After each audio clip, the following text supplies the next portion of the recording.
Alléluia. Amen. Bien-aimé de Dieu, je vais prier avec vous pour commencer cet enseignement. Père éternel, Dieu tout-puissant, créateur des cieux et de la terre, nous te louons, nous t'adorons, toi qui es Dieu, pour tout ce que tu fais.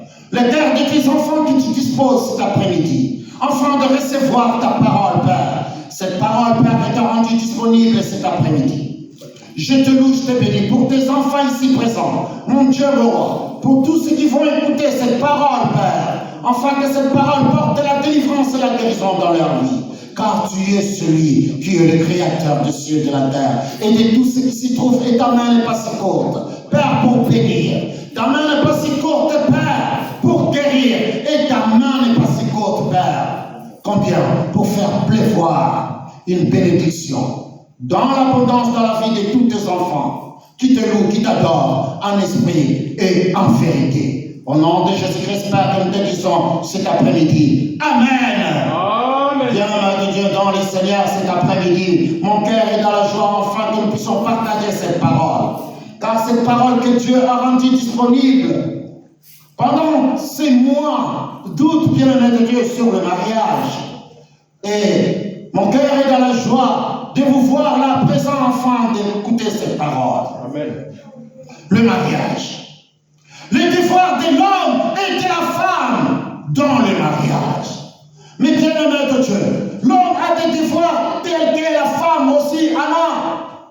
Mais combien c'est Dieu qui est Dieu dans la parole de Dieu, il nous montre combien nous en tant qu'enfants de Dieu, nous devons marcher selon la volonté de Dieu. Dieu, il est le premier à instaurer le mariage avec Adam et Ève. Dieu dit, il n'est pas bon que l'homme soit seul.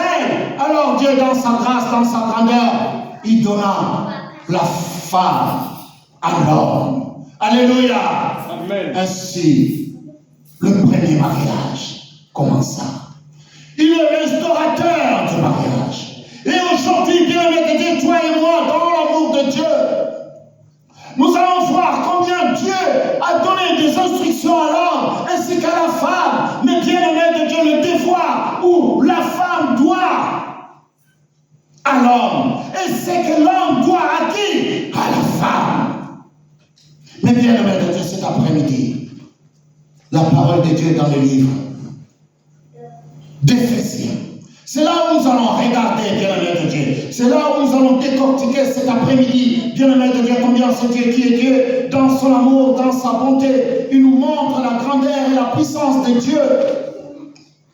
Il nous montre tout ce qu'il a rendu disponible, afin que l'homme mène une vie paisible et tranquille, et vive, mais bien-aimé de Dieu, une vie dans l'abondance. Et cet après-midi, mes bien-aimés de Dieu, je veux que vous sachiez que la volonté de Dieu dans les mariages, et que Dieu veut que nous menions une vie paisible et tranquille, que la femme trouve du repos, mais bien-aimé de Dieu, dans le mariage.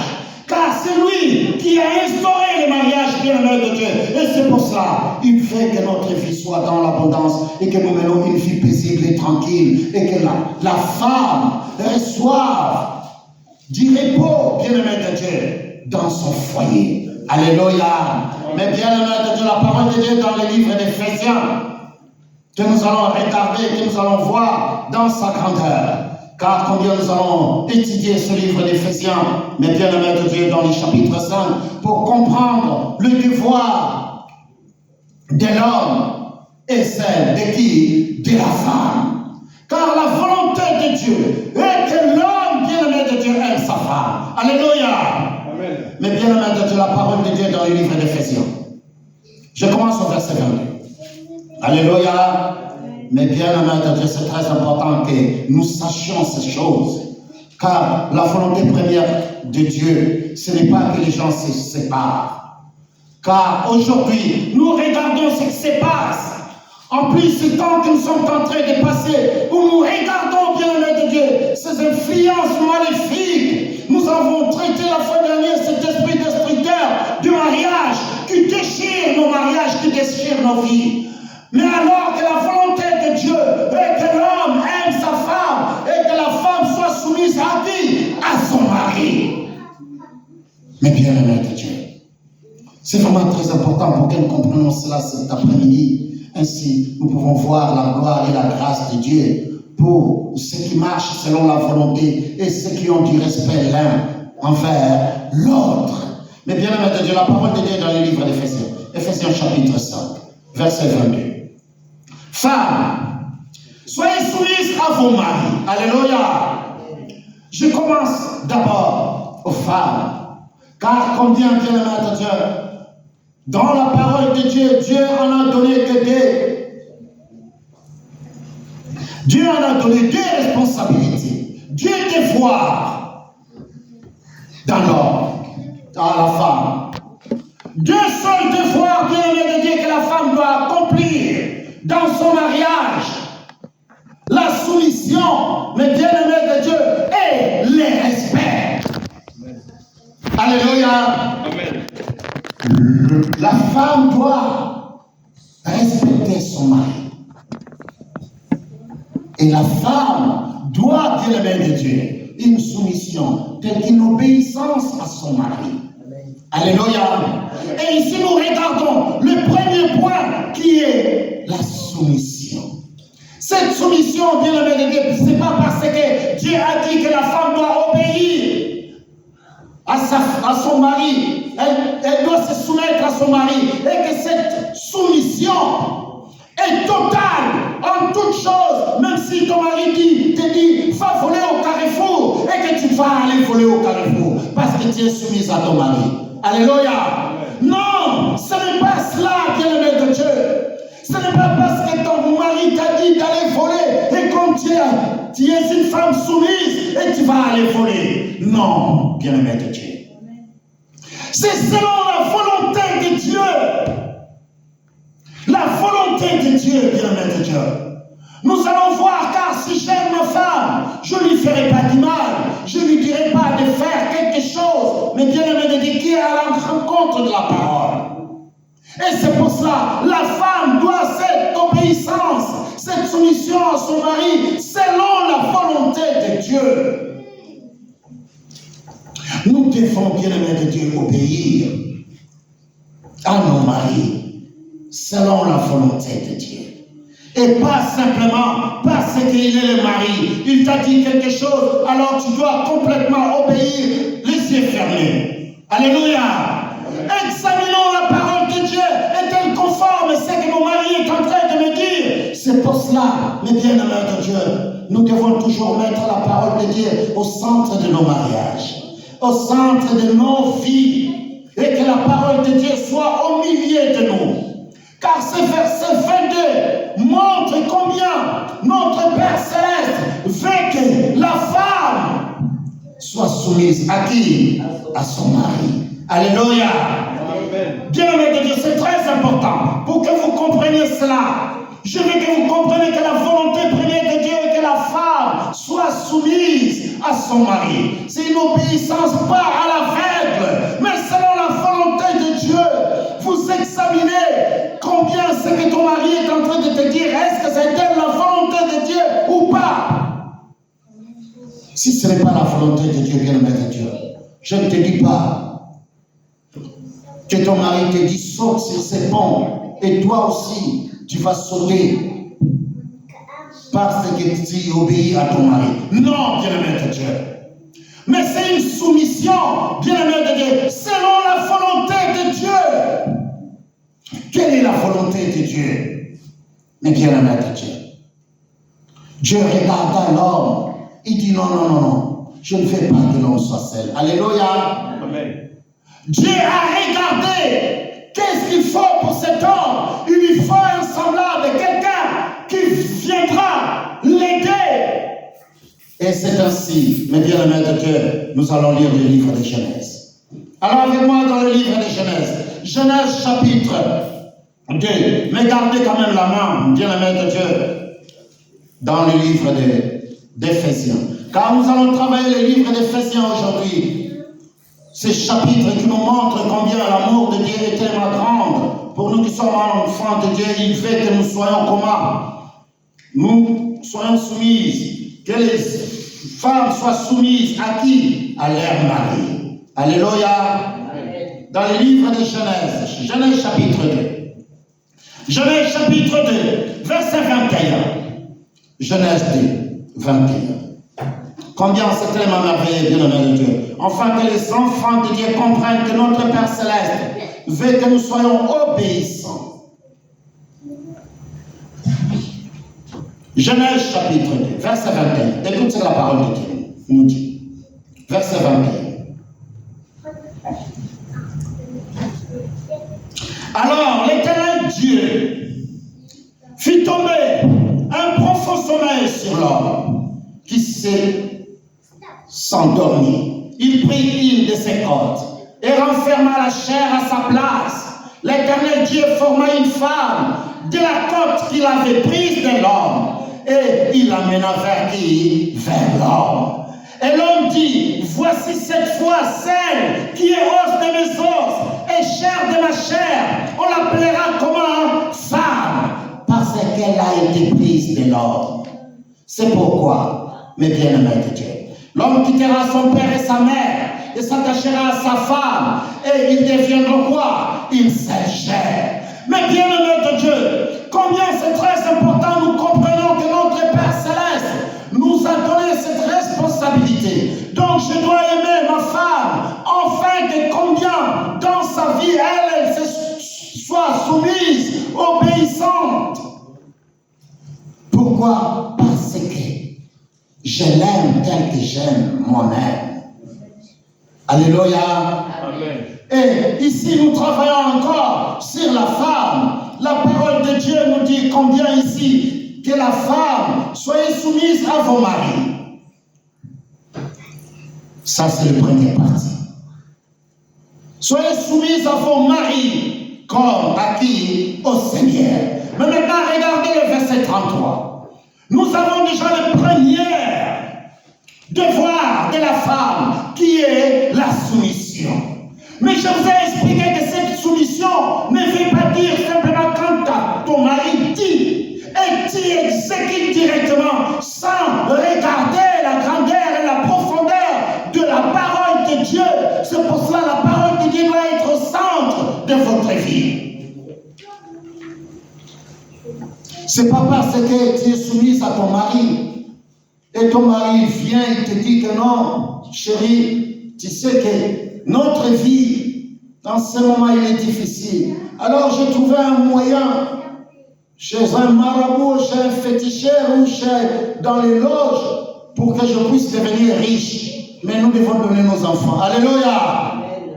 Alors, nous allons dire, la femme va dire, oui, chérie. C'est une obéissance aveugle et inconsciente, bien-aimé de Dieu. La femme qui connaît la parole de Dieu obéit selon la volonté de Dieu. Cette obéissance, bien-aimé de Dieu, cette soumission, elle est selon la volonté de Dieu.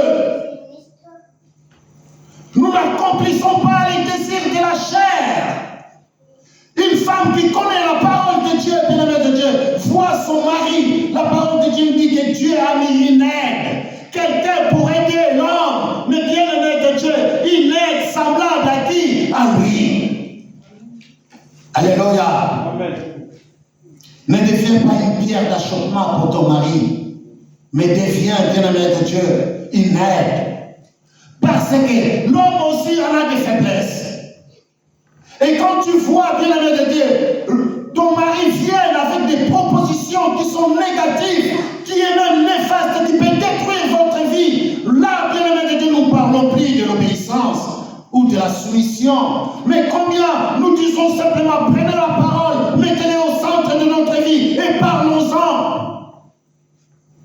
Voilà, bien-aimé de Dieu, la soumission, je ne dis pas que vous allez vous soumettre à votre mari sans même regarder ce qu'il est en train de vous dire ou de vous proposer. Si ce n'est pas la volonté de Dieu, bien-aimé de Dieu, vous êtes capable de dire non et de ramener votre mari sur le droit chemin. C'est pour cela la parole de Dieu nous dit dévale comment? Dévale bien quand. Alléluia. Amen. Dévale bien quand. Et c'est pour cela, vous êtes là à côté de votre mari. Et quand le mari, bien-aimé de Dieu, dévie sur le droit chemin, nous sommes capables de le ramener, de lui dire, chérie, ce que tu es en train, la décision que tu es en train de prendre, regarde, selon la volonté de Dieu, nous ne pouvons pas le faire. Cet homme qui connaît la parole, même s'il était dans l'oubli, il reviendra sur le droit chemin. Alléluia. Ici, nous regardons ce premier devoir que Dieu a donné à la femme. La femme doit se soumettre à son mari. Alléluia. Et la deuxième, bien-aimé de Dieu, dans le livre de, regardez au verset 33. Éphésiens 5, verset 33. Éphésiens chapitre 5, verset 33. Bien-aimé de Dieu, le deuxième devoir de la femme envers l'homme. La parole de Dieu nous dit, du reste, que chacun de vous aime sa femme comme lui-même. Ça, c'est pour l'homme. Mais regarde le deuxième partie. Et que la femme fait quoi? Respecte son mari. La femme doit respecter son mari. Alléluia. Ça, mes bien-aimés de Dieu, la femme qui respecte son mari, mes bien-aimés de Dieu, mais cet homme-là, c'est un homme heureux. La femme doit respecter son mari. Mais bien aimé de Dieu, la parole de Dieu, dans la Bible du Seigneur, lui, il dit révérer. Donc c'est un respect tellement, bien aimé de Dieu, qu'on réserve à quelqu'un qu'on porte dans les cœurs. Alléluia. Et David, même lui, il va même plus loin. David il est en train de dire combien la femme doit craindre son mari.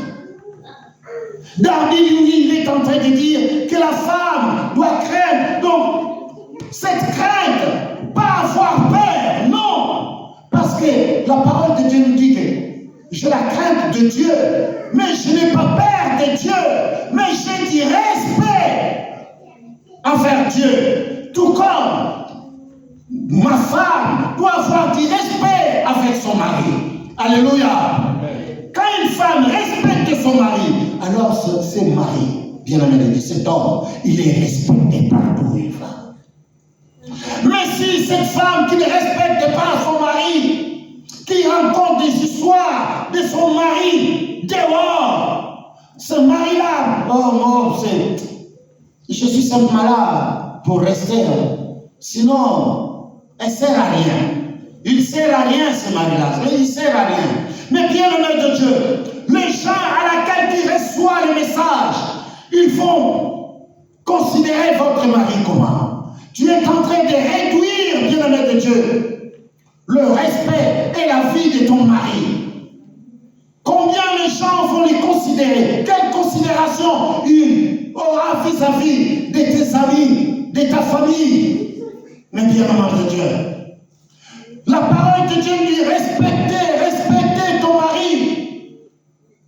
Nous devons avoir de la crainte, cette crainte, bien aimé de Dieu. Pourquoi? Parce que la parole de Dieu nous montre, que nous avons lu dans le livre de Genèse, bien aimé de Dieu, combien l'Éternel, mais bien aimé de Dieu, il dit qu'alors l'Éternel Dieu fit tomber un profond sommeil à qui? À l'homme.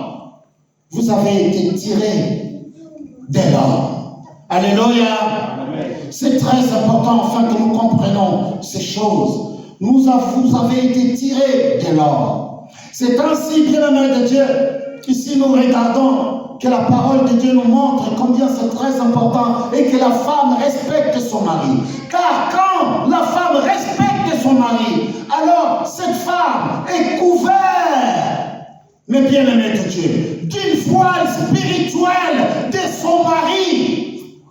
Cette femme est couverte, bien-aimé de Dieu, de toute attaque de l'ennemi contre sa vie, parce qu'il y a quelqu'un qui est là, qui la protège. Alléluia. Amen. Mais bien-aimé de Dieu, c'est très important. Je veux que vous compreniez cela et que notre vie est sacrée. Et Et ici, nous sommes en train de regarder combien la femme doit se soumettre. Allons-y dans le livre de 1 Pierre. Nous allons regarder un verset dans le livre 1 Pierre. 1 Pierre chapitre 3. 1 Pierre chapitre 3, bien-aimé de Dieu. 1 Pierre chapitre 3, verset 1 à 7. Alléluia. Mais bien-aimé de Dieu, combien ici dans le livre de 1 Pierre, la parole de Dieu nous dit, femmes, soyez de même soumises à vos maris. Ça, c'est très important. Comme je vous ai dit tout à l'heure, femmes, soyez soumises à vos maris, afin que si quelqu'un n'obéisse point à la parole, il soit gagné. Par quoi? Sans parole, par la conduite de leur quoi? De leur femme. Les gens n'ont pas besoin d'écouter la parole, de regarder seulement, mais bien-aimé de Dieu. Une femme qui respecte son mari, une femme, mais bien-aimé de Dieu, qui marche selon la volonté de Dieu, il n'a pas besoin d'écouter la parole, il n'a que besoin de dire, cette femme est exceptionnelle, alors je dois la suivre. Alléluia. C'est ça. C'est ce genre de femmes que nous avons besoin, mes bien-aimés de Dieu. C'est ce genre de femmes, ceux qui soutiennent, ceux qui respectent, ceux qui est soumise. Pas dans les choses, dans les futilités du monde. Pas selon la chair, mais mes bien-aimés de Dieu. Cette femme qui respecte son mari, et cette femme, mes bien-aimés de Dieu, qui connaît la parole de Dieu, qui s'élève, qui prend soin de son mari. Mais ici, nous regardons ces deux choses, la soumission et le respect. Il dit, femmes, soyez soumises à vos maris, afin que si quelqu'un n'obéisse point à la parole, il soit gagné sans parole par la conduite de leur femme. En voyant votre manière de faire quoi? De vivre chaste et réservée. Et un non cette barrière extérieure qui consiste dans les cheveux tressés, les ornements d'or ou les habits qu'on rêve. Mais la barrière intérieure est cachée dans le cœur. Ce que nous cherchons, bien-aimés de Dieu, pas cette femme